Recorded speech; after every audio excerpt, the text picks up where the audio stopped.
नमस्कार दोस्तों। जब एक जहरीला सांप किसी व्यक्ति को काटता है तो वह तुरंत मर जाता है, लेकिन वहीं जब इंसान चिंता युक्त रहता है, चिंता करता है, तो वो जहर उसे तिल तिल कर मारती है।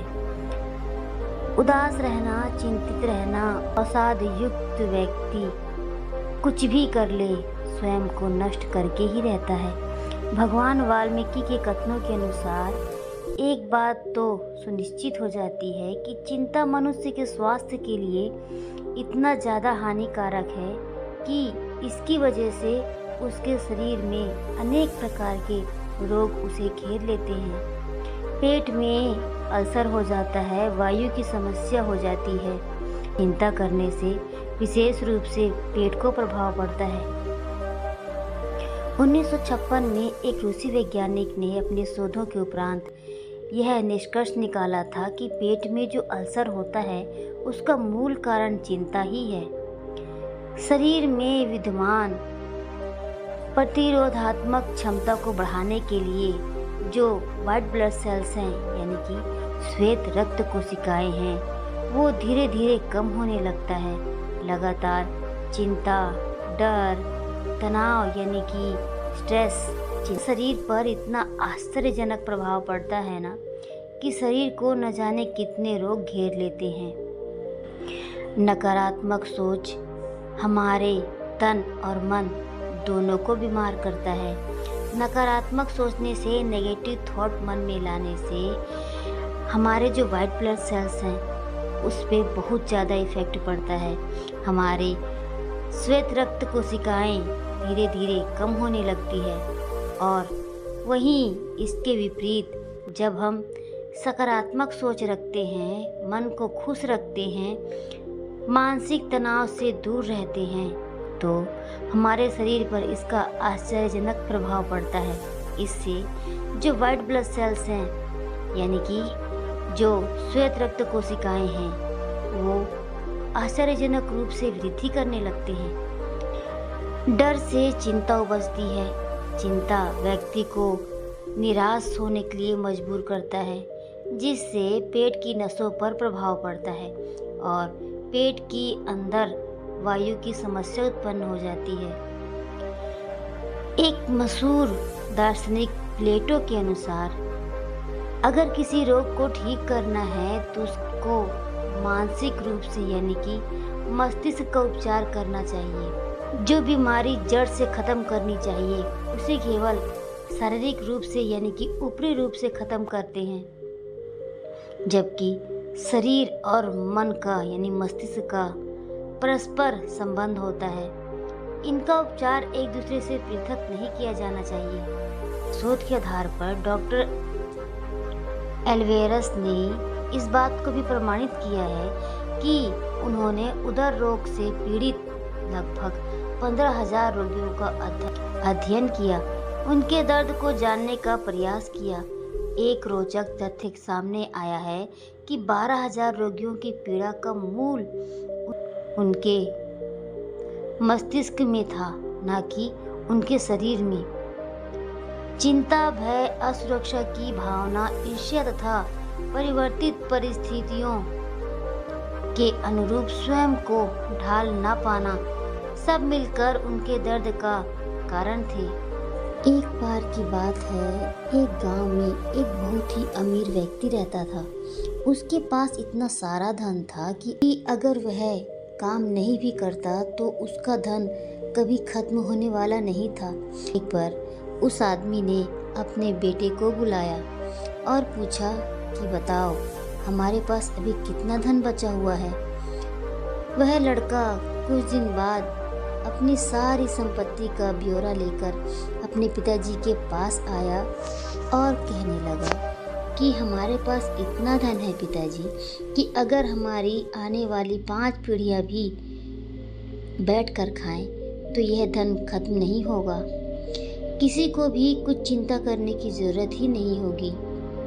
जब उस अमीर व्यक्ति ने यह बात सुनी तो वह सोचने लग गया। वह गंभीर सोच में पड़ गया और फिर कहा, बस सिर्फ 5 पीढ़ियों तक ही हमारे पास धन बचा है। और इससे आगे आने वाली पीढ़ियों के बारे में हमें कुछ तो सोचना चाहिए। वह इस बारे में चिंता करने लगे। यही कारण से वह आदमी इतना ज़्यादा बीमार पड़ गया कि बस वो घर में ही रहता, कहीं बाहर आना जाना बंद हो गया था उसका। एक दिन उसका जो पड़ोसी था वह उससे मिलने आया और उसने पूछा, क्या बात है भाई, आप बहुत दिनों से घर से बाहर दिखे ही नहीं, कहाँ रहते हैं आजकल।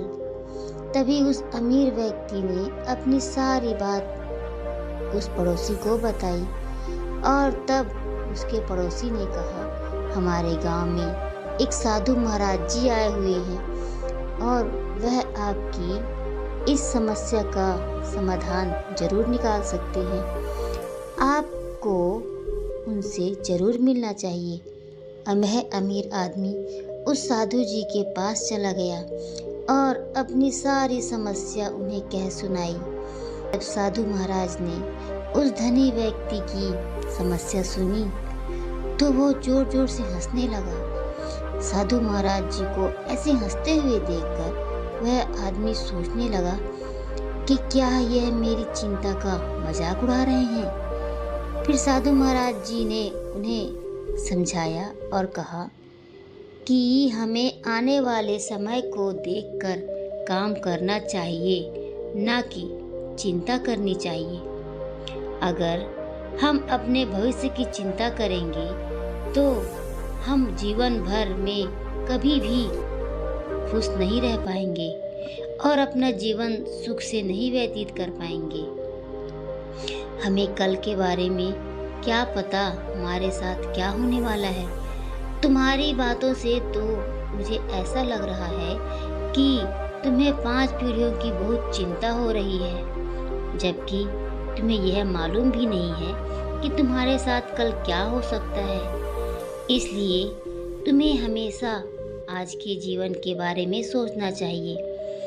आज के जीवन में अपनी खुशी ढूंढनी चाहिए, न कि तुम भविष्य की चिंता करते हैं वे हमेशा परेशान रहते हैं। भविष्य के लिए हम काम कर सकते हैं, लेकिन उसके बारे में इतना सोचकर, इतना चिंतित होकर हमें अपना आज खराब नहीं करना चाहिए। हमें जीवन ऐसे जीना चाहिए कि हमारा आज सुधर सके, हमारा आज बेहतर हो। हमें अपना जीवन आज के हिसाब से जीना चाहिए, ना कि भविष्य के हिसाब से। अब वह आदमी ये बात समझ चुका था कि उसे चिंता करने की कोई ज़रूरत नहीं है। इसलिए अब वह आदमी खुशी खुशी से रहने लगा और इसके बाद चिंता ना करने के बारे में उसने निश्चय किया। उसने यह सोचा कि अब वह चिंता करने की बजाय बस अपना कर्तव्य सही से निभाएगा। आपको ये कहानी कैसी लगी, आप अपनी राय कमेंट बॉक्स में ज़रूर बताना मेरे प्यारे दोस्तों। देखा ना आप लोगों ने, चिंता करने से इंसान व्यर्थ में ही बेवजह ही अपने शरीर का नुकसान करता है। अगर आपको कोई समस्या है तो क्या चिंता करने से, डरने से या अपने आप को एकदम दुखी करने से उसका समाधान निकल जाएगा? अगर कोई समस्या है तो उसका समाधान ढूंढिए। एक तरह से नहीं, कई तरह से सोच के उसका समाधान ढूंढिए तो कुछ हल तो जरूर निकल जाएगा। कहते हैं ना, चिंता चिता समान होती है, और चिता का अभिप्राय तो आप सब लोग बहुत अच्छे से जानते होंगे। मैं जानती हूँ यह कहना आसान है कि चिंता नहीं करनी चाहिए, लेकिन जब समस्या आती है तो इंसान के मन में परिस्थितियों की वजह से चिंता अपने आप ही आ जाती है। लेकिन मैं ये समझाने का प्रयास कर रही हूँ कि अगर चिंता आती है तो उसे दूर करने की कोशिश करनी चाहिए, ना कि उस समस्या से चिंतित होकर खुद को बीमार करने की राह पे चल दी। Thank you so much for watching this video, my dear friends. Be happy, stay healthy, stay safe, keep learning, and take care of yourself, my dear friends. Namo Buddhaya.